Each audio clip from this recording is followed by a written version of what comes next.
Hey everyone, Tina McGlynn with another episode of Life and Stories. And today I have a super special guest. I know I say that all the time, but this one is so super special.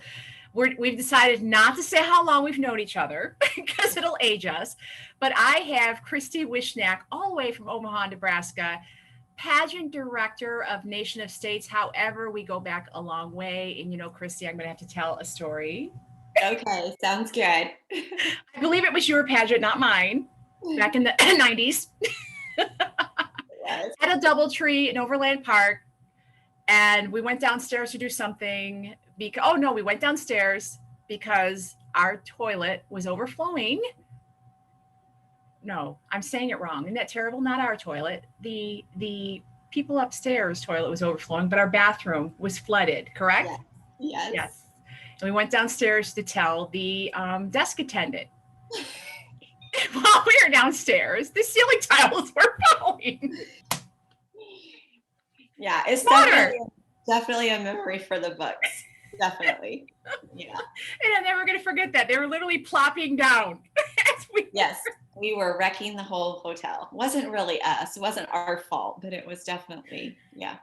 And we tell that story to so many people every time we're in a hotel like the DoubleTree, because I used to go with one in my family all the time for Thanksgiving and Mother's Day buffet in Syracuse, New York, and I know they're probably tired of hearing that story, but yeah. So Kristi and I haven't talked in a long time, so we were talking for quite a while before I started recording, and we both have some things in common that we wish we didn't have in common. And but tell me, what do you want to talk about? Um, I think it's really important that I love the work that you are doing, and I think that that's just another thing that we relate on. I think we should really talk about um, addiction, how it affects families, not just the addict themselves. I think it's something more that we need to speak about openly and honestly, because that's what we're going to do to heed an end to addiction in the United States. And I think talking openly about it is breaking a stigma that's out there. And I think you and I both have never really been the ones to follow what the stigma is. We're always a little more outspoken. So I think this is just one of those big topics that you and I need to discuss and talk about. And as you know, my 28-year-old son overdosed of heroin overdose laced with fentanyl in December of 2019. And so you had known Zachary most of his life. He was just a young boy when we met. And so I think just sharing the life general stories of how all of that came about and how it's affected our family and where we go from here. Yeah, and like I shared, so many people in my life that I have known for years or newly acquainted with, I felt like a little bit overwhelmed because every time I turned around, someone was losing a loved one due to overdose, and it's scary.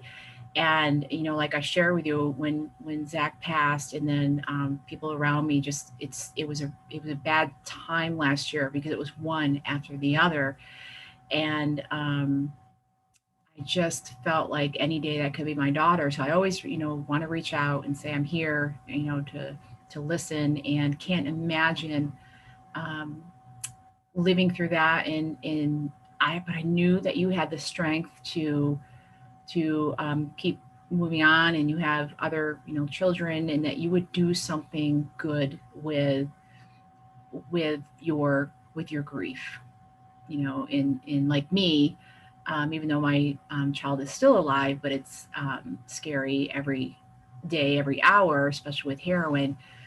And to just let people know it's okay to talk about. And what I found amazing is the organ donation. Can you talk a little bit about that?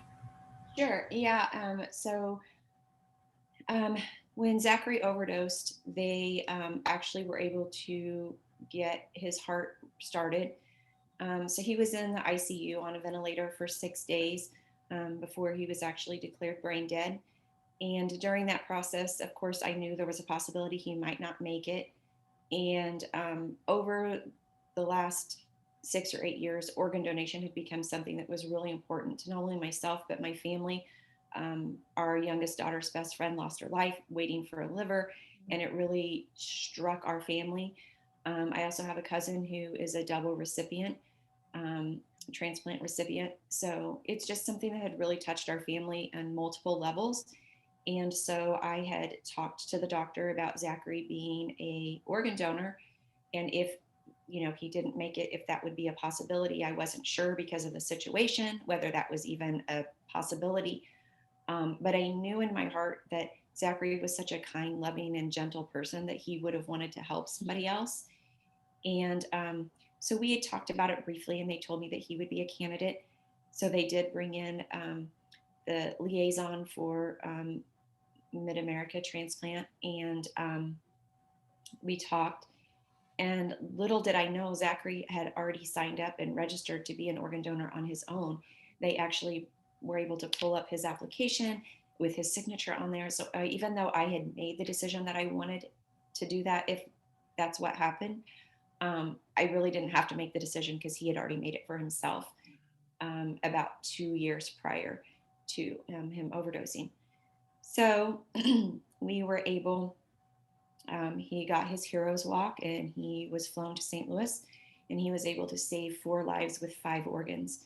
They were able to use his heart, his lungs, his liver, and both of his kidneys, which was, really your main organs that they do transplant. So, we don't know who the recipients are. We know a little bit about them. I'm hoping someday we'll get to hear from them, how they're doing, how it's affected their family, and all of those things. But we haven't got to actually hear from them yet. I did send letters, so maybe someday they'll want to reach out, and we'll get to talk to them. But it's just a little bit of goodness out of such a tragedy, to know that somebody else got their dad and their grandpa and their husband, and that he was their miracle right around Christmas that they were waiting for. So, which is amazing, in the strength that you had. And we talked about support systems, and some people don't have them. And my support system is the Cape Foundation, and your involvement in pageantry became your support system, wouldn't you say? yeah, it really did. Of course, when Zachary was in the hospital, my family was all there, but I can't express the love and gratitude that I have for my pageant family, because they literally lifted me up in a time when I was angry and I was vulnerable and I was sad beyond sad. But my pageant sisters, they rallied around me, and not only my pageant sisters, but my queens as well. They rallied around me, not just financially, but mentally, physically. They were with me through this horrible ordeal. They were with me afterwards. They came to Zach's memorial. They raised money to help pay for his funeral. They paid for my hotel stay away from home. I was gone for days and weeks on end, 6 days in the hospital, plus traveling back and forth from Omaha to Springfield, which was 7.5 hour drive both ways, for his service. I mean, just things that people take for granted, I guess. It's financially a huge burden, and it's your child, and it happened so quickly that it's not something that we had planned or that we could budget for, all of those things, and it was my whole family traveling. So we were in hotels, we were eating out, we were, staying at the hospital, but yet had to eat out every single meal every single day. And so it just financially added up really quickly, but they were all there. And even today, they're still there.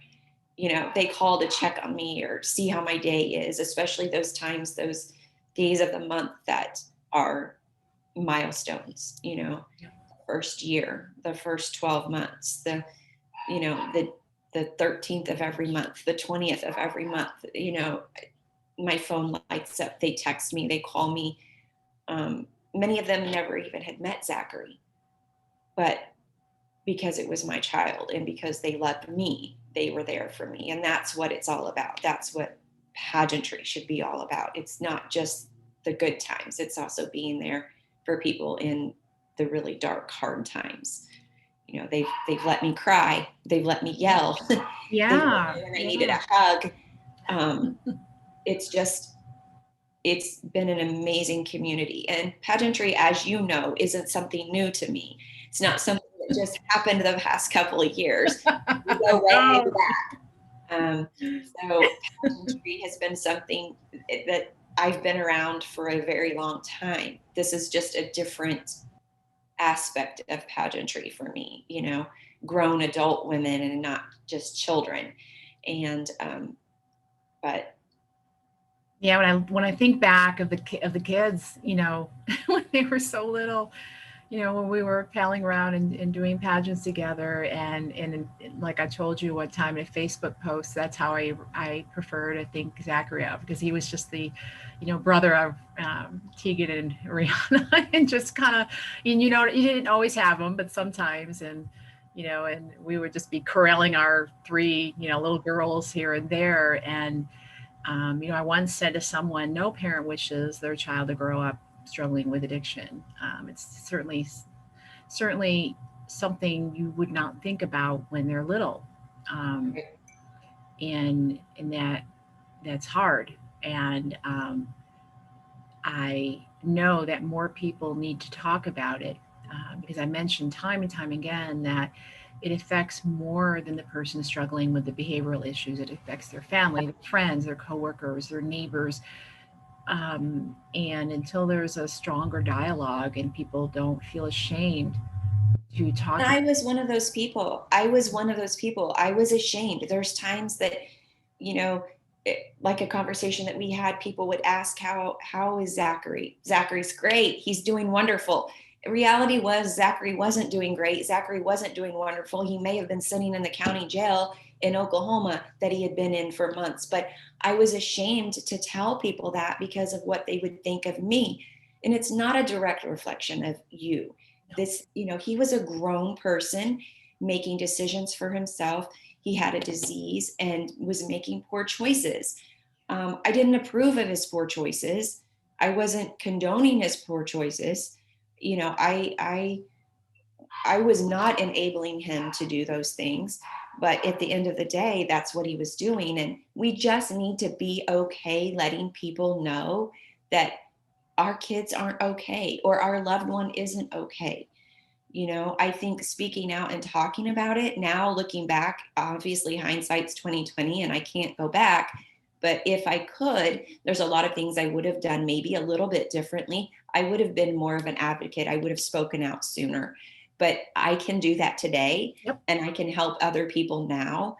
And I can turn my grief into something good that may help another family. And if I can help one person, then it's worth talking about.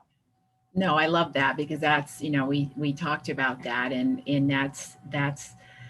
that is the very foundation of breaking the stigma, is more people talking about it. And you know, I shared with you the same story. I got tired of saying good when anybody ever asked me how Anna Marie was, and I finally just said, I started telling the truth, not good. You know, and I Right. know people want to hear, you know, that she's doing good and she's in recovery. And I know this. I'm her mother. Of course, I would love to say she's doing fantastic. She's in recovery, but that's today.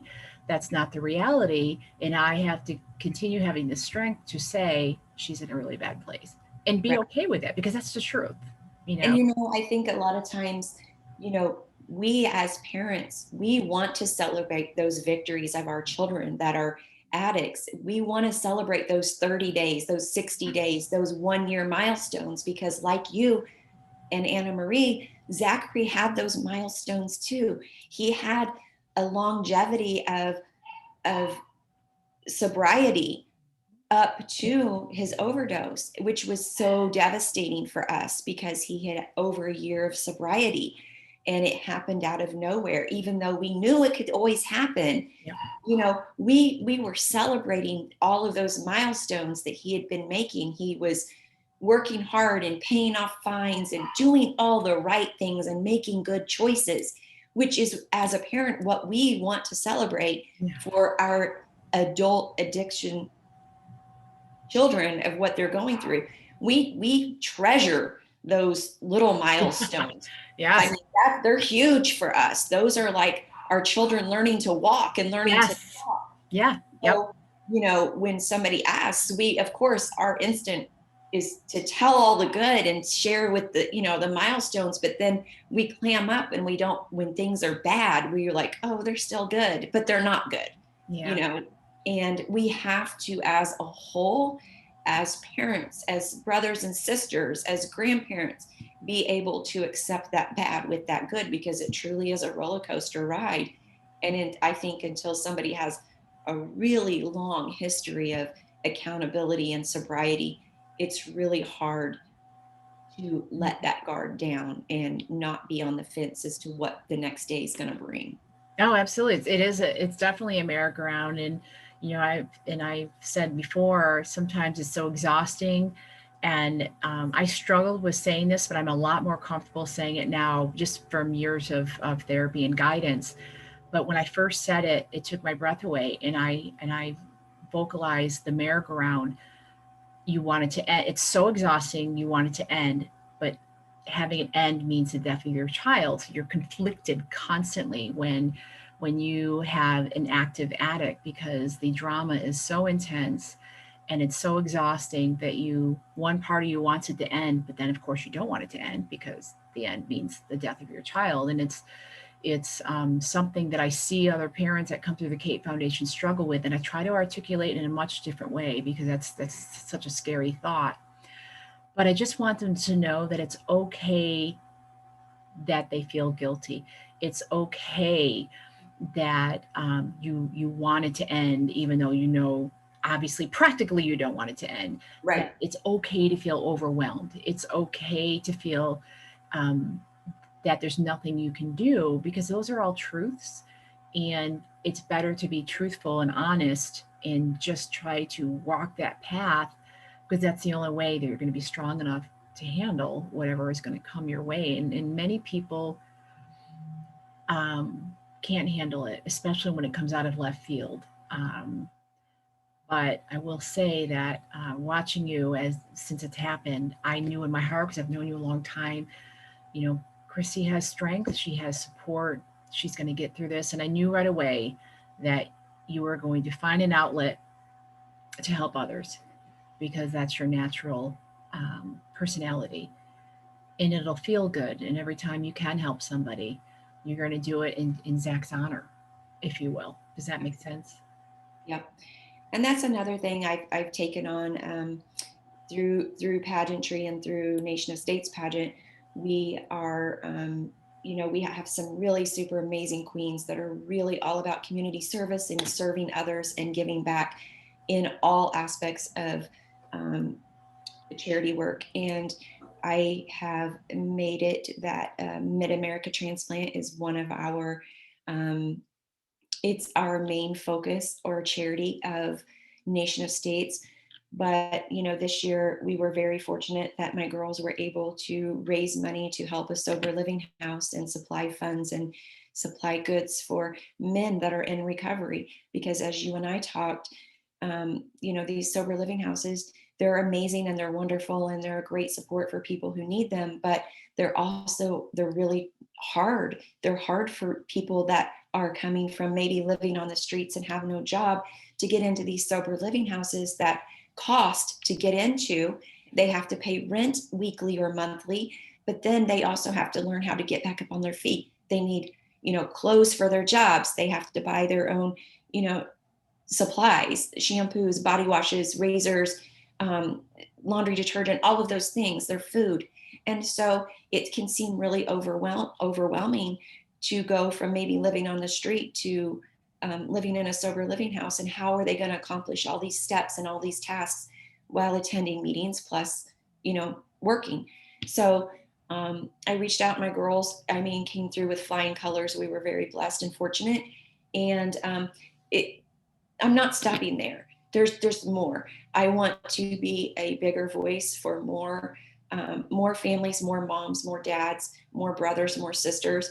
I think it's only the beginning of my calling and my job, and I know that in my heart. I know that um, the tragedy that my family went through has only lit a fire in my belly, and I've saw over the last 16 or 17 months what I've been able to accomplish. And if I can double that every year and do more and more, that's what I want to do. Speaking out is just one little thing that I can do, but there's so much more to give back.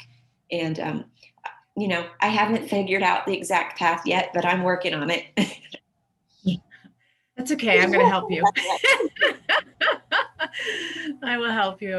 We'll talk soon, and I'm so glad that you had that support system, because it's so important. I do feel bad for the there are people out there that lose their loved ones, and that's all they had, and then they struggle without that support system, because that it's so important to be surrounded by people that are not judgmental and are open-minded and can understand.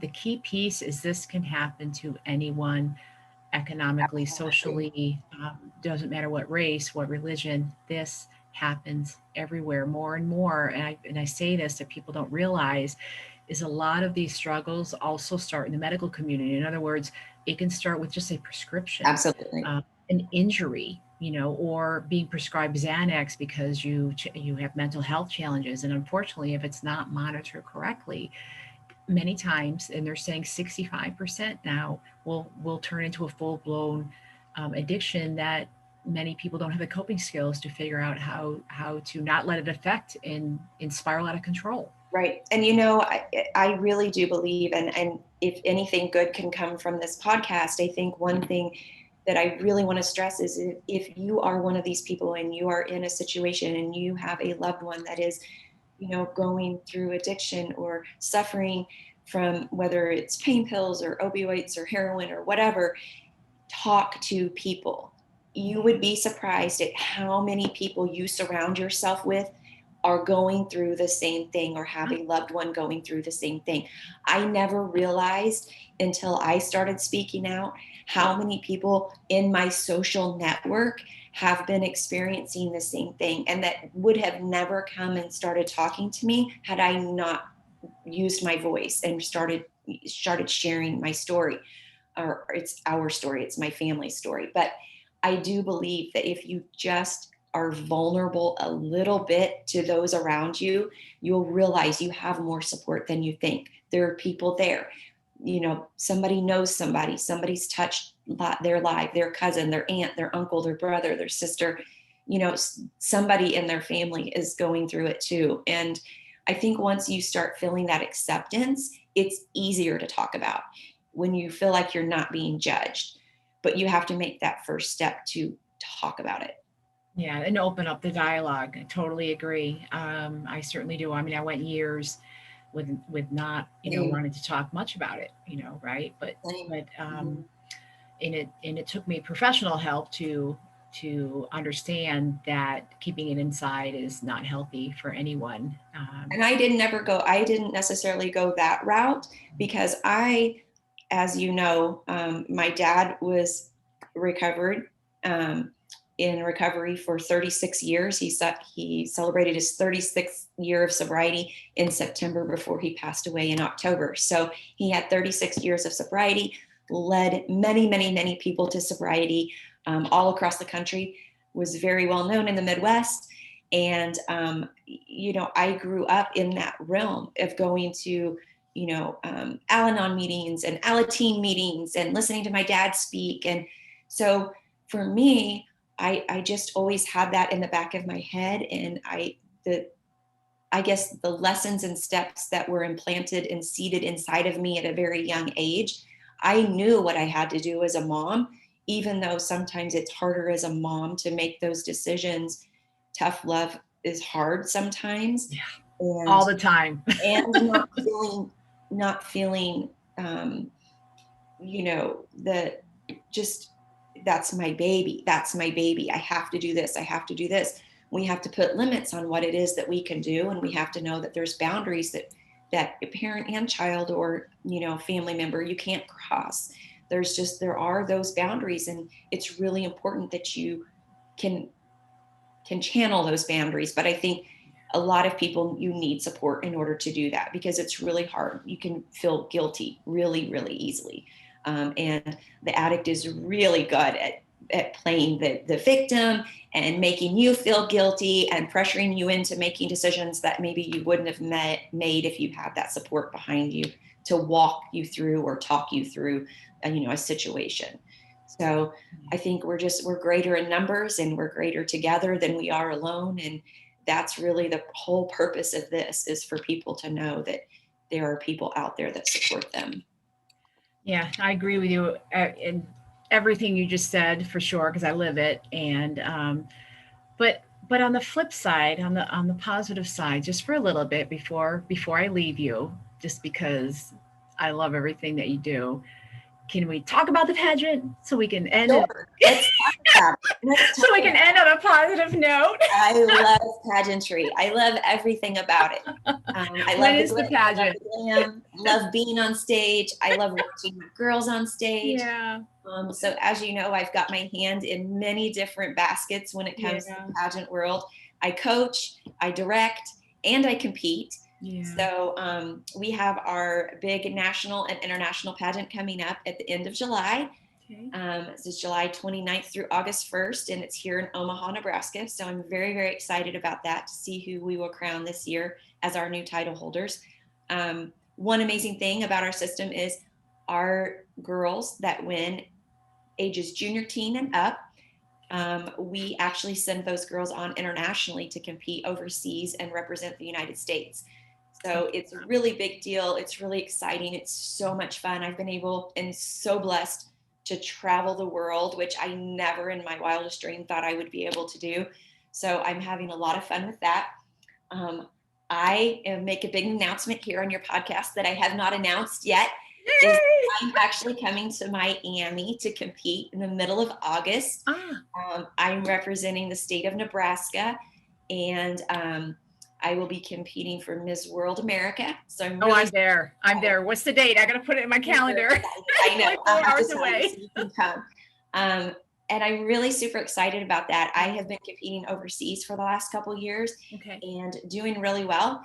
But I am ready to compete back in the United States and see what happens. And, it's a different atmosphere.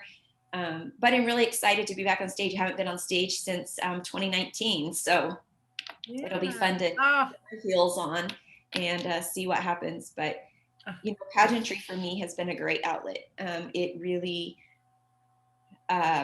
when Zachary passed away, it gave me a focus to channel all that energy to, and I just put everything that I had into building this brand and building this system and making it really unique from the ground up, from the perspective that I'm the director, but I know what it's like to be a contestant. Yep. So everything that I do as a director, I ask myself, would I want this in a pageant if I was going to go and compete? So I really feel like I go over and beyond and offer a little bit of a unique twist to the pageant versus somebody that maybe has never been on stage before. Wow. And as far as the pageant coming up in July, are there still open spots? How would people? Yes, we have divisions from ages 3 up to our classic division, which is 40 and over. Okay. And we have a lot of state titles filled, but we still have a lot open. So yeah. And is there a website, Kristi? What's the? Yes, it's nationofstatespageant.com. Oh, okay, good. That's not, and I'll put it, as my listeners know, I put the video on my YouTube with the appropriate links. So I'll be doing that. And I think I'm going to have to just come up from Florida and head over there, and hopefully the hotel that the pageant's at won't have. Hopefully you don't flood it. Have a flood. And tiles drop on my head. No, they didn't actually. I'm never going to forget that. No, but it was a good experience. I'm going to be talking about that story in my deathbed if somebody mentions a DoubleTree. Same. I think my whole family's heard the story. They're probably tired of hearing it too. Every time we go to that hotel, or even when we moved to Kansas City, we would drive past it.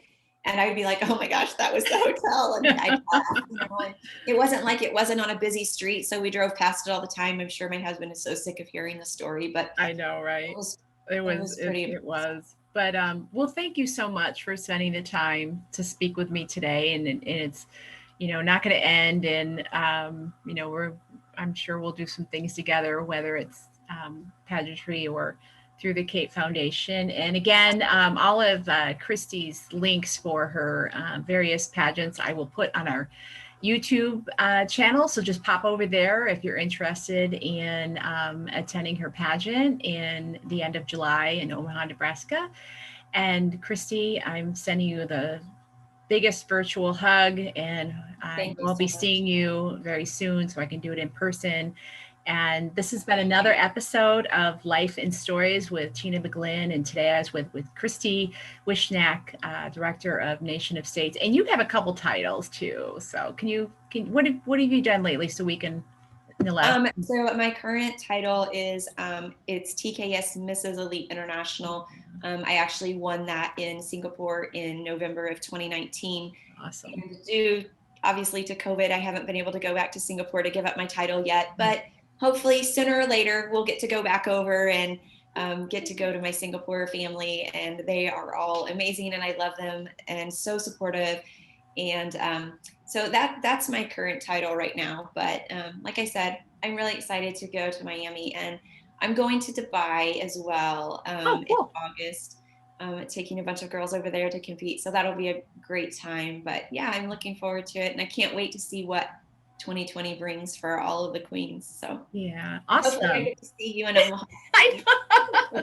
Awesome. Well, again, thanks for listening, and we'll see you guys again the next episode.